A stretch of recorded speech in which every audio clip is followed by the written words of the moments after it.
Nathaniel, congratulations on another win here in the UK. We see your shin or your leg taped up a bit. Physically, how are you feeling after that?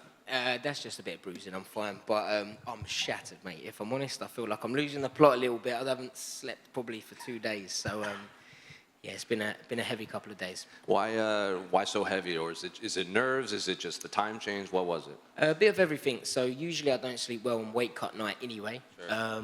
And then last night I think it was because I knew that I was going to be fighting late. I started overthinking the sleep pattern thing and just could not sleep.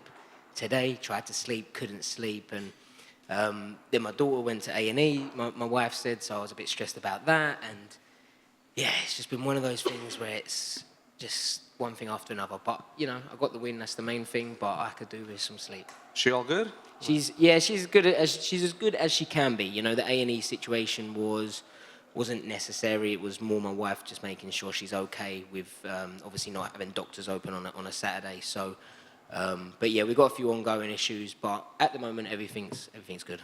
Did you feel any of the effects of all this in the actual cage when you got in there? No, it's because I knew a few hours before that she was okay. She was back home and stuff, and you know, wife sends me videos and she's smiling and whatnot. So that was good, but you know, my head's just a bit all over the place the last couple of days. But we got the win. That's the main thing. So I guess what are the emotions after going through like 48 hours like that, fighting and still coming out victorious? It has to be just one of the biggest senses of relief you've had.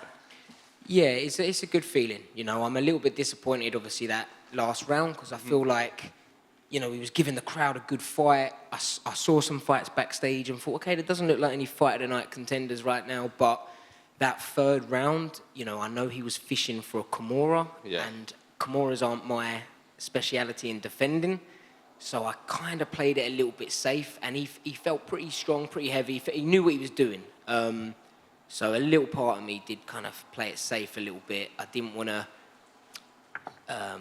rush trying to get up, because if you do, you know, sometimes you can end up in a bad position, and yeah, part of me played it safe a little bit. Well, at Media Day, you seemed pretty excited to face Daniel Pineda in there, because I think your words were you knew he was going to bring the fight. So did the fight play out as you expected, especially in those first couple rounds? Yeah, everything played out except I didn't get the finish that I expected. You know, a couple of times I did hurt him bad with the body shots, and I don't know why I kind of followed him down. You know, I should have just said, get up, and then just hit him again with it. But you know what it's like, you're just in that fight mode, you know, sometimes you're not thinking straight, you're just going off natural instinct, but yeah, I kind of let him off the hook by doing that, so. Well, kind of going off of that, even the broadcast, like when you would drop him and you'd kind of engage on the ground, they'd be like, what is he doing? He's piecing him up on the feet.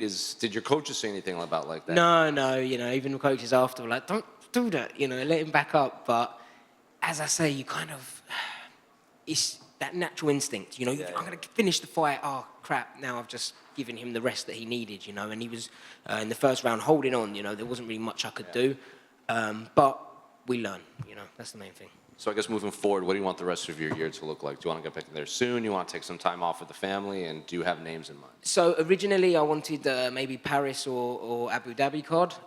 My daughter's got a couple of things going on that I need to find out when are happening, operations and stuff, so that's obviously my first and foremost thing that I need to get sorted.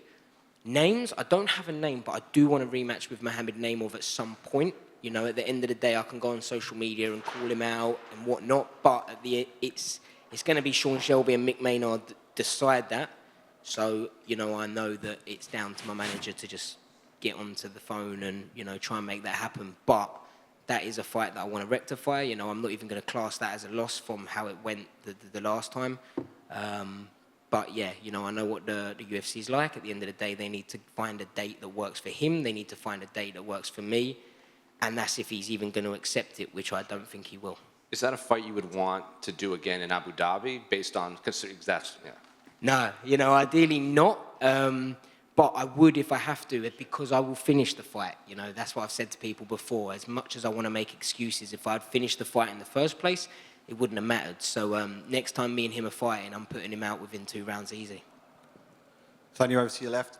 You talked about the body shots that were really seem to be doing good work for you. There was one kick that you got pulled up for as a low shot, and on the replays it looked like it was belt line at worst. It looked like it was just above the belt line. Was that a source of frustration? Because that was like the second or third time you'd hurt him. and he went down from it, and you weren't given the opportunity to go get the finish at that point. It was, because I tell you who done that to me, John Dodson. I kicked him twice in that cage where it was purely in the stomach with my speciality teep that I throw on everyone in training. You know, I do that all the time. And he moaned about a groin shot twice, and he took a rest twice. So, you know, I know what these OGs of the sport, they've got that little, the little trick up their sleeve. You know, that wasn't below the belt. But, you know, well done for Pineda for taking that little rest. And obviously you mentioned the Naimov fight last time and how that all panned out. That was obviously away from home. Home game for you tonight. How much more at home did you feel back in there with a big crowd cheering you on? Oh, I love it. It's everything, you know, fighting in my hometown.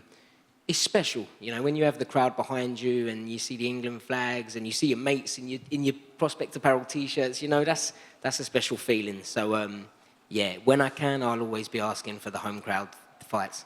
Brilliant. Thanks a lot. Can I ask one more? If you're comfortable sharing, what is actually the situation going on with your daughter? So at first she had a condition called CDH, which when she was in my wife's stomach, tummy, whatever it is, her liver, spleen, intestines were all up where her chest was, so her lungs didn't grow properly. So she was born, had to have an operation straight away. Then all got fixed. We're back home, go for regular checkups, and she's got quite a large hole in her heart. So now that's the issue we're dealing with. It's something that they didn't say the exact words, but they basically said it's quite an easy procedure when it comes to heart operations, but they said it's quite a big hole, so they will need heart surgery. They said that they would ideally do it when she's 3 years old, but she's not putting on enough weight, so they may do it in a few months. And now she's got a chest infection, so that's why she went to A&E, because my wife was worried about that. But she's the most smiley baby you'll ever meet, mate. You wouldn't think there's anything wrong with her, you know, so, yeah. That fight was for her. Heart surgery is a pretty hardcore term. So when a dad hears that about like their little daughter, what goes through your mind? Man, it makes you feel sick. You know, when she had her operation, within 2 days of being born, it was the worst day of my life. And then 4 hours later, the best day of my life, because, you know, she obviously got the okay. But now I've got a little face that I'm looking at, and the thought of her going through it and me not being able to do anything, it breaks my heart, you know. So, yeah, nothing else in life for me matters anymore. You know, my health, fuck it. As long as she's all right, that's the main thing. And it sucks that there's nothing I can actually physically do for her. Is this something she's going to have to deal with her whole life, or is it something you can get past? So, from what the doctors have said, that when it's closed, it should be smooth sailing.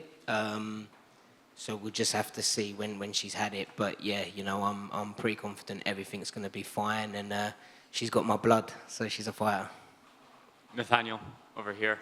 Talk to me, that crowd was really behind you. A lot of Prospect Academy, a lot of Prospect Apparel fans, and I saw some old Nathaniel Woods shirts, Team Prospect shirts. I don't know, how much did that crowd spur you on? Mate, the crowd's everything. You know, just before we came out for that third round, when the doctor kind of came in, checked his eye, and then the crowd cheered when, you know, he gave it the all clear. That's everything, you know, that makes it all worth it. So, you know, obviously getting the win's always the main priority, but hearing that crowd, and I want to entertain people, that's the main thing. So when you hear the crowd cheering you on, you know, you'd like to think you're doing something right. And I don't know if you noticed, but as the decision was being read, there was a fight starting, and everyone kind of lost focus on the decision, and everyone turned to this fight. Did you see any of that? I didn't see what happened. I was out there, but I didn't see what happened. I saw the commotion, and I was just sitting there thinking, I hope it's none of my mates, but it shouldn't be my mates. You know, we're not violent at all. So yeah. So what does the next couple of weeks look like for you? Are you going back home, spend time with your daughter, making sure she's good, and how soon would you like to get back in the gym at least? I think I'm going to have 48 hours of sleeping. That is the plan. You know, I'm going to just try and sleep as much as I can. But yeah, I'll be back in the gym, if Brad's looking at me, Monday. If not, maybe Tuesday. And yeah, just back to work, you know, get back on that drawing board and, you know, work out what went wrong. Obviously, go through everything with my jiu-jitsu coach that I was worried about with the third round, and come back a better fighter. And it is 3:45 in the morning. Are you going to get some food before you go to sleep for 48 hours, or what are you looking at eating tonight? Truthfully, I just want to go to bed, man. You know, I'm not even bothered about food. I'm past caring, so I'm just gonna have a quick cold shower, go to sleep, and catch up on the fights that I'll miss tonight, tomorrow. And then a Costa coffee? Then a Costa coffee, yes. Well, congratulations, Nathaniel, and hopefully you'll be booked again soon, yeah? Thank you, mate. Appreciate it. Cheers, guys.